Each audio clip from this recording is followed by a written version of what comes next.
Atenção, emissoras, para o toque de 5 segundos. Autoriza o árbitro. Rola a bola a partir de agora. Quem gosta curte, quem não gosta chora. Está no ar o 1 contra 1, o programa mais tosco da internet brasileira. Fala, galerinha da Interneuta! Aqui é João Pedro Coelho e mais um podcast do 1 contra 1 na área. Hoje vamos falar sobre o Mundial de Clubes, um torneio que gera muita discussão entre os torcedores, muita polêmica, mas quem não gosta de ganhar? São poucos, lógicos, que ganharam ele, porém é uma maravilha. Quem já ganhou, lógico. E para falar comigo nesse podcast de hoje sobre o Mundial, ele, Eduardo Debs. Aê, coelhões! O Palmeiras não tem Mundial. Palmeiras não tem Mundial. Não tem copinha, não tem Mundial. Não tem copinha. Nós vamos tripudiar sobre nossos grandes irmãos palmeirenses, alviverdes, imponentes de palestra Itália, porque eles vão ficar chateados que já estamos sendo criticados por eles, meu amigo. Eles dizem que nós somos clubistas demais. Mas hoje nós não seremos clubistas, seremos imparciais, não é mesmo? Não, claro. Edu, Mande aí. antes da gente falar sobre o Mundial da FIFA, você vai vir com umas curiosidades históricas, a gente vai voltar lá para os anos 50, anos 60, como que é? Conta pra mim. Vamos lá. Ó, Coelhão, eu cantei uma música agora há pouco, né? Eu vou cantar outro trecho, outra música, e aí vamos entrar numa discussão. Esse trecho aqui, ó. E no Rio não tem outro igual. Complete? Só o Flamengo é campeão mundial, Edu? Eu acho que não, hein? Segundo a grande, aí é uma ironia de minha parte, torcida botafoguense, o Botafogo é tricampeão do mundo, Xará. Você acredita nisso? Conta mais. Pois é, é verdade. Quando o Fluminense entrou com o pedido da Copa Rio junto com o Palmeiras, a torcida do Botafogo ficou mordida, né? Por quê? Porque eles também queriam ser campeão do mundo. Falou, se vai ser no fax, nós também podemos. E eles começaram a pressionar o Botafogo, os torcedores. Deixa bem claro aqui que o Botafogo não entrou com esse pedido, tá? Deixa claro pros ouvintes. Os torcedores é que fizeram uma campanha pro Fogão entrar com um pedido aí para reconhecer uns quadrangulares aí que tiveram aqui na América do Sul, torneios amistosos, como mundial. Mas sabe por quê, Coelho? Porque antigamente existiam alguns quadrangulares, inclusive um que chamava Pequena Taça do Mundo. Você sabia disso? Não, mano, não sabia não. Eu conheço a partir do Intercontinental. Pois é, a Pequena Taça do Mundo, inclusive, já teve o seu Corinthians como campeão e o meu São Paulo duas vezes campeão. Só que tem um problema nisso tudo. A própria Federação Venezuelana, que é quem criava esse torneio, que era disputado na Venezuela, que criava o Quadrangular de Caracas, ou Pequena Taça do Mundo da Venezuela, como foi conhecido na época pela imprensa, nem ela reconhece esse torneio como algo que seja oficial, e sim como um quadrangular amistoso entre equipes da América e do continente europeu. Então o pessoal criou meio que essa polêmica, se Copa Rio também vale, Pequena Taça do Mundo também vale.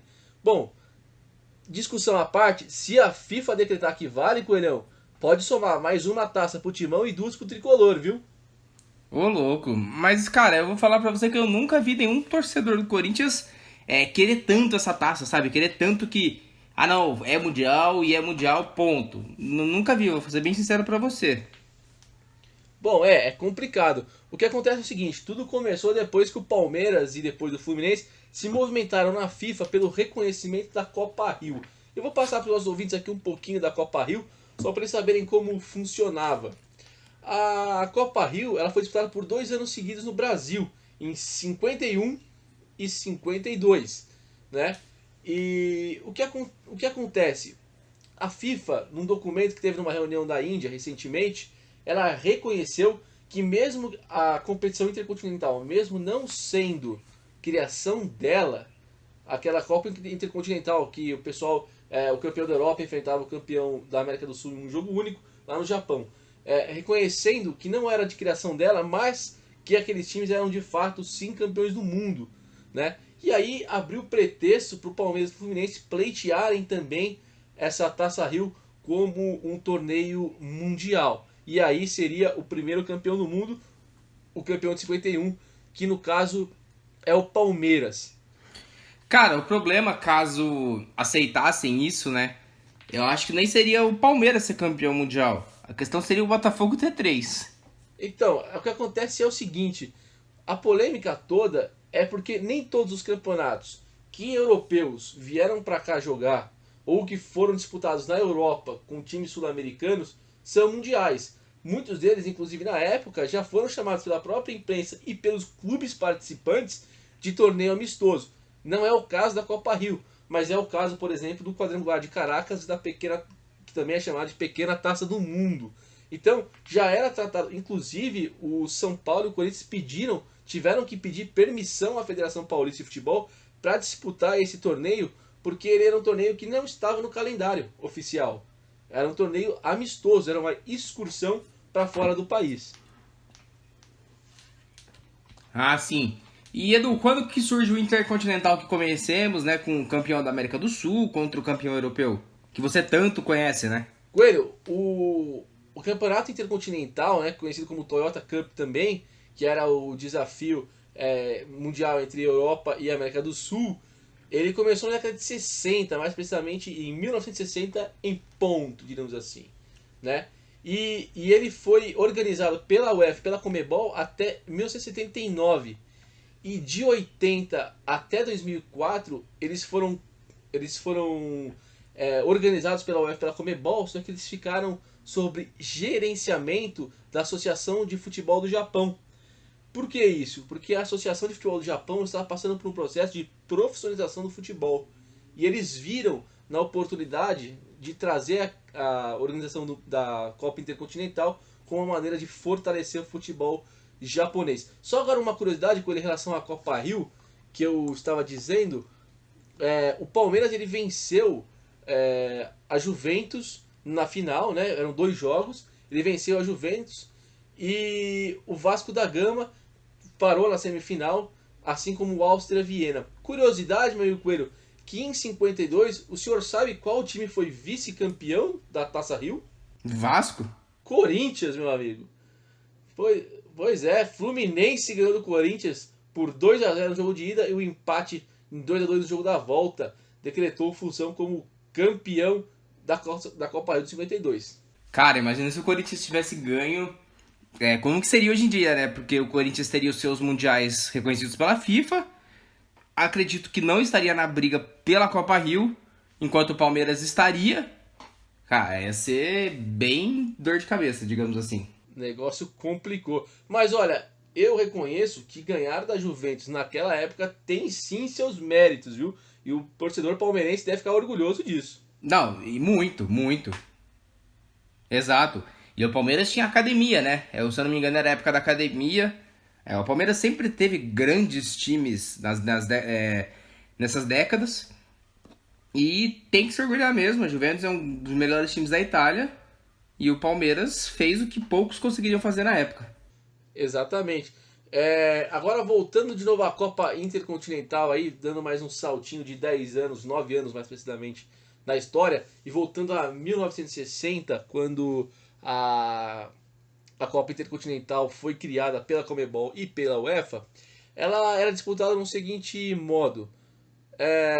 No começo haviam jogos de ida e volta, só que depois, quando ela passa a se tornar Copa Toyota Cup, né, que ela passa a ser já uma organização da Associação Japonesa de Futebol, ela passa a ser um jogo único no Japão, o vencedor ser decretado como o campeão do mundo. E Edu, você trouxe pra gente os dados, né? Alguns dos dados dos campeões, os maiores vencedores, como que é?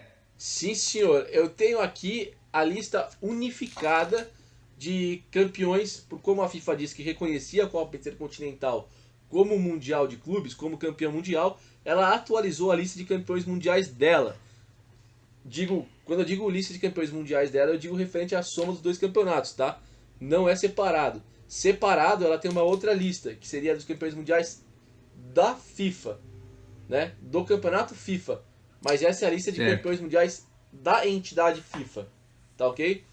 Então, a lista ela conta com Real Madrid com 7 títulos, Milan 4, Barcelona 3, Bayern de Munique 3, Internazionale de Milão 3, São Paulo Futebol Clube 3, Boca Juniors 3, Nacional, Peñarol também com 3, Corinthians, Manchester United, Porto, Juventus, Ajax, Independiente, Santos com 2, Liverpool, Inter, Borussia, Vélez, Estrela Vermelha, River Plate, Grêmio, Flamengo, Olímpia, Atlético de Madrid, Feyenoord da Holanda, Estudiantes e Racing com uma taça conquistada. Aí se nós formos... Tem time nessa lista, hein? Tem time pra caramba. Se nós formos destrinchar ela e colocar separado, né, como a FIFA coloca no site dela, os campeões da Copa do Mundo de Clubes da FIFA são Real Madrid 4, Barcelona 3, Corinthians 2, Liverpool 1,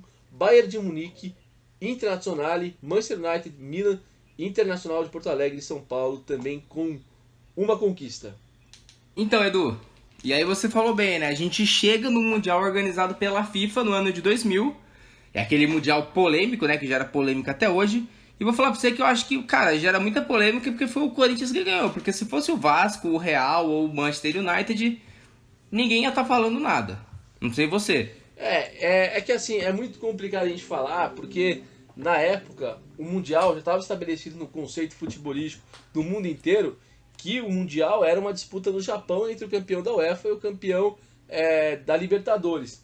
Isso trouxe uma descrença da população em relação a esse Mundial, justamente pelo Corinthians não ser o campeão da Libertadores do ano de 2000 e nem de 99, Sim. que foi o ano anterior, né?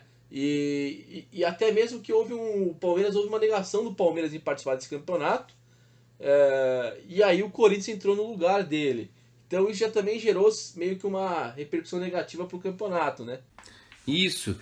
Em 2000, né? A FIFA ela resolve criar o Mundial que contaria com todas as federações continentais do mundo, lógico, mundial. E porque, como você disse, né, na época do Japão só tinha europeus e sul-americanos. Então agora entraria Ásia, Oceania, África, Europa, América do Sul e América do Norte. Me perdoe se eu esqueci algum. Mas eles entraram nesse formato de grupos em 2000, que acabou dando o Corinthians. Porém, em 2001, 2002, 2003 e 2004, a FIFA não conseguiu sediar esse Mundial. Em 2005, chegou um novo formato, com os campeões, né, de cada continente apenas, porque em 2000 tivemos o campeão da Libertadores, porém tivemos outro brasileiro, tivemos 2 europeus, e agora seria algo certinho, anualmente, e que é o que conhecemos até hoje, né? E aí chegamos no Mundial de 2005, realizado no Japão, o primeiro desse novo modelo da FIFA. E aí, 2005, você pode falar melhor que eu, né, Debs? O campeão do mundo foi o Tricolor, né, meu irmão? Pela terceira vez campeão do mundo. É isso mesmo. Esqueci de falar que nesse formato novo do Mundial, que começou em 2005, o campeão do país sede também entraria no torneio, né? Então, geralmente, em alguns torneios, em alguns mundiais, a gente encontra 2 japoneses. Mas por quê? Não é porque houve uma irregularidade, é porque, como foi disputado no Japão, ou em outro país, como a gente vai falar daqui a pouco, entra o campeão do país sede. Se fosse disputado no Brasil, entraria um brasileiro campeão e poderia ter um outro campeão brasileiro vindo da Libertadores, por que não? Sim, exatamente. E nesse novo formato a gente teve 5 sedes diferentes, que foram Brasil em 2000, Japão, Emirados Árabes, Marrocos e Catar. Debs, eu falo com muitos amigos às vezes que eles falam que o Mundial verdadeiro é aquele disputado no Japão, que tem que ser no Japão pra valer. O que você acha? Olha, eu posso dizer pra você que tanto faz pra mim, porque o meu time foi campeão nos 2 formatos. Mas eu acredito que é o seguinte, Coelho, acho que a FIFA ela seria muito cômodo para ela negar a existência do Mundial, né? Falar, não organizei, então é prova de que organizou. Só que a própria entidade apareceu nesses mundiais. Se você analisar os jogos, se você for ver os jogos, a FIFA está presente sim, levando juiz, levando pessoas para assistir, levando a sua alta cúpula para presenciar o jogo, né? Se for ver o jogo de São Paulo, inclusive tem uma emblemática cena que o jogador de São Paulo vai entrar numa substituição e dá um zoom na lateral do campo. E tá lá, o agasalho do quarto árbitro o logo da FIFA, escrito em letras garrafais e enorme, FIFA. Tanto é que há também havia no Mundial de 92, 93 em São Paulo, você percebe, acho que 93, você percebe que há faixas falando da candidatura do Japão para a Copa da FIFA em 2002, né? Então, todo mundo sabia que a FIFA tava de olho naquele jogo, que a FIFA via aquele jogo, que a FIFA reconhecia aquele jogo. Então, a FIFA, para evitar, acho que problema, porque a gente está falando de um campeonato organizado por ela que teve 7 edições, né? Nós estamos falando de um outro campeonato que desde a década de 60 acontece. Então, é muito mais fácil ela desconsiderar os 7 dela do que os outros tantos que já foram feitos, né? Exato. E eu digo mais, Du, eu acho que muitas pessoas falam isso do Mundial ser no Japão, desculpa, porque se você for pegar os campeões do Brasil nesse formato da FIFA, desse novo formato de Mundial, e contar também com o Intercontinental, vamos tirar 2000 disso porque foi no Brasil, mas todos os campeões mundiais brasileiros foram no Japão. Sim. A gente pega, lógico, os que você já citou do Intercontinental, e aí temos o São Paulo em 2005, o Inter em 2006 e o Corinthians em 2012. Sim. A matemática, né, poderia ter sido quebrada com o Galo em 2013, que foi no Marrocos, Sim. e o Flamengo ano passado no Catar, porém não conseguiram. Sim. Lógico, tem o de 2000 do Corinthians no Brasil, porém, maioria dos times brasileiros, né, para colocar todos, porque o Corinthians também foram campeão em território japonês. Sim. Uma curiosidade, por exemplo, 2010, São Paulo e Inter, foi uma curiosidade, isso aqui é uma das curiosidades que nós vamos falar de mais algumas mais pra frente, mas em 2010, quando o São Paulo entrou em campo pela semifinal da Libertadores contra o Inter, não sei se você está lembrado disso, estava valendo vaga para o Mundial de Clubes. Por quê? Lembro. A vaga do time mexicano,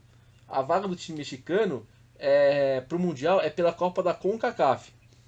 E já se sabia que o adversário de ou São Paulo ou o Inter, né, de quem vencesse o jogo no Morumbi naquele dia, seria o time mexicano. Ou seja, a vaga da Libertadores não seria usada para ir para o Mundial caso ela fosse conquistada pelo time mexicano, né? Iria o vice-campeão. Aí fica a pergunta, se o time tivesse sido vice-campeão e tivesse de jogar no Japão, tivesse ganho, não ia valer? Só porque ele não foi campeão da Libertadores?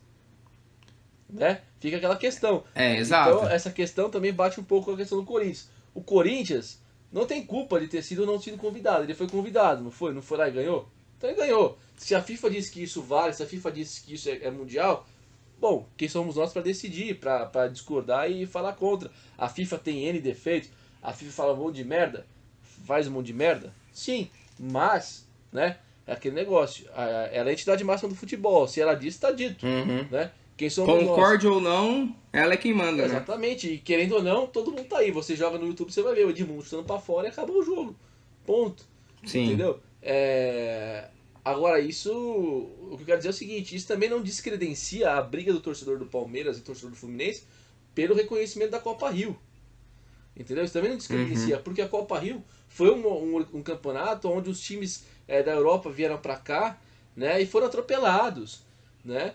Não é porque ninguém viu o jogo, que o jogo não tá gravado, ou porque ninguém se lembra desse jogo, que a gente tira sarro pela rivalidade, galera. A gente tira sarro pela rivalidade. Eu vou falar que o Mundial do Corinthians é Copa de Verão, e vou falar que o Mundial de 51 é pinga. Você vai falar que o meu é Copa Jeep. É rivalidade, faz parte do futebol, cutucar e irritar o outro, é o que a gente quer, né? Mas a gente agora tá discutindo futebol a nível aqui de discussão séria.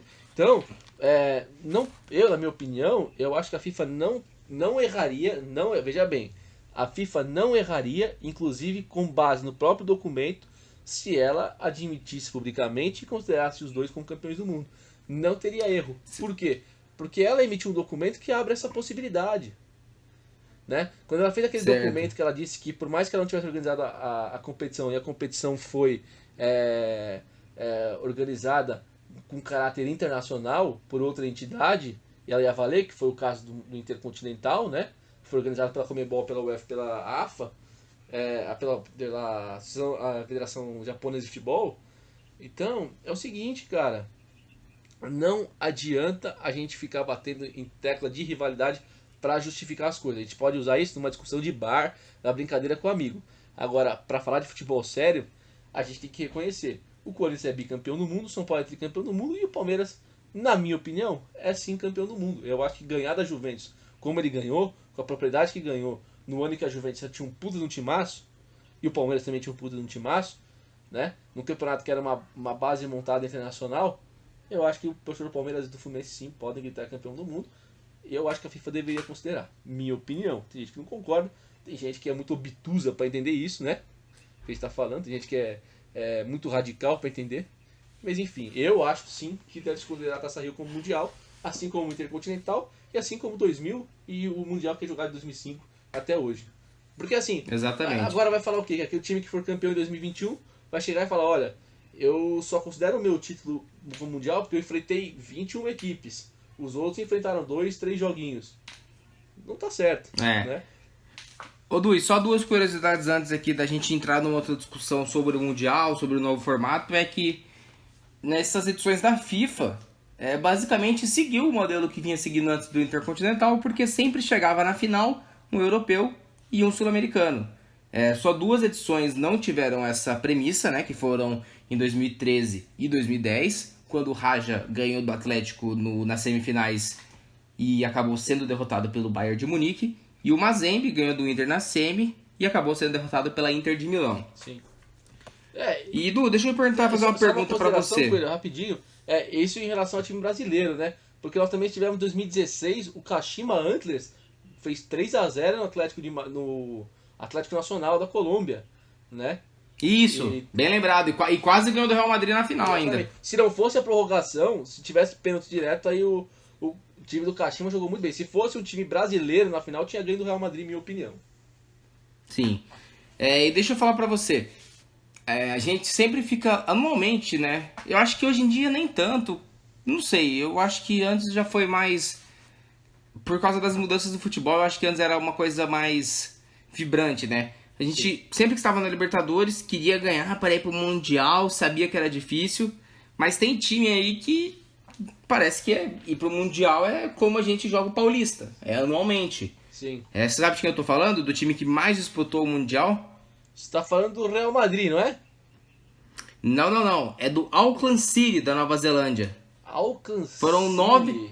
Sim, foram 9 disputas, porém nunca passou de mero coadjuvante. E a gente chega nesse novo formato que a FIFA quer induzir a partir de 2021. Lógico, com a pandemia do coronavírus, vai ser adiado, não tem como. Porém, ela quer fortalecer o seu Mundial. E o que ela fez para fazer isso? Cancelou a Copa das Confederações, que acontece um ano antes da Copa do Mundo, como um evento teste para o país, que vai sediar o torneio, e resolveu aumentar o Mundial de Clubes, contando com 24 equipes, sendo elas 8 europeias, 6 da América do Sul, 3 da CONCACAF, que é a América do Norte, 3 da Ásia, 3 da África e 1 da Oceania. Isso é um assunto que gera muita polêmica, muita discussão sobre esse novo formato do Mundial. Eu queria saber de você, Edu, o que você acha? Vale lembrar que a Associação de Clubes da Europa é contra esse novo formato. E você, Edu, o que você acha? Então, cara, eu sou contra esse novo formato pelo seguinte, o calendário já está muito complicado de se reajustar.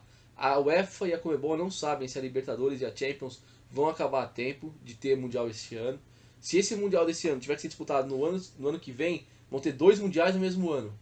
Aí vai ter que readequar uma série de coisas do calendário, e aí você vai jogar um Mundial desse, que é na China, né? A sede é a China vai continuar sendo sede. Você vai jogar lá na China, que, ou seja, politicamente a gente sabe se isso vai ser viável, né? Com esse fim do coronavírus, a gente não sabe se os países vão ter restrições em relação à China ou não, né? Certo. Você vai jogar para um lugar assim, que está passando por uma situação do coronavírus, uma situação política que pode modificar tudo, perto de uma Copa do Mundo, você vai mobilizar de novo todo mundo a mudar todo o calendário. Aí, cara, vai ser uma bagunça aí pelos próximos 3 anos se isso acontecer. Certo, Edu, concordo com você, faço das suas palavras a minha. E... Só algumas curiosidades aqui, meu amigo Coelho. Opa, pode falar. Nem sempre nariz empinado foi sinônimo de coisa boa para europeu aqui não, Coelhão. Já teve europeu entrando com o nariz empinado e tomando até porrada. Vou começar com um exemplo. Em 67, o Racing e o Celtic da Escócia fizeram a partida mais violenta de Mundial de Clubes até então, né? E terminou um jogo onde a decisão teve 5 jogadores expulsos, cara. E teve jogador que voltou pra Escócia e foi demitido por atitudes antidesportivas. Mas se 5 jogadores serem expulsos tá bom pra você, rolou uma pancadaria no jogo do Milan contra o Estudiantes em 69. Cara, os argentinos arrebentaram com os italianos. Teve soco, cotovelada, nariz quebrado, jogador com fratura. Ao entrar no campo, os jogadores do Milan alegaram que foram escaldados com café quente, velho. Ô, louco. Tem noção, negócio absurdo. E a confusão foi tanta, mas foi tanta, velho. Teve até chute na cabeça, soco na cara, goleiro saindo na mão com o atacante. E pra terminar tudo isso, teve jogador preso. Que isso, velho? Foram os primórdios do UFC aqui, pelo jeito. E teve um jogador... Acho que o Dana White devia ser criança e tava no Com estádio. certeza o Dana White viu isso aí e falou, acho que eu vou ganhar dinheiro com isso. Mas, cara, você tem uma noção? Teve jogador argentino que saiu preso. Ô, louco. Então é isso, né, Edu? Mais um podcast chegando ao fim. Agora, sem mais nem menos, porque eu estou com fome e quero pedir meu lanche, porque já tá tarde. Perfeito. E sexta-feira o assunto é legal pra caramba, hein? Sexta-feira nós vamos falar sobre gestão dos clubes, né? Como é que os clubes vão se manter nessa crise, como é que os clubes estão gerindo, quais são os perfis de gerenciamento que os clubes brasileiros têm hoje e o que pode melhorar, o que pode piorar aí na nossa perspectiva. Tá certo, Coelhão? Tá certo, Edu. Forte abraço e até o próximo programa. Falou! Valeu, meu querido. Tamo junto.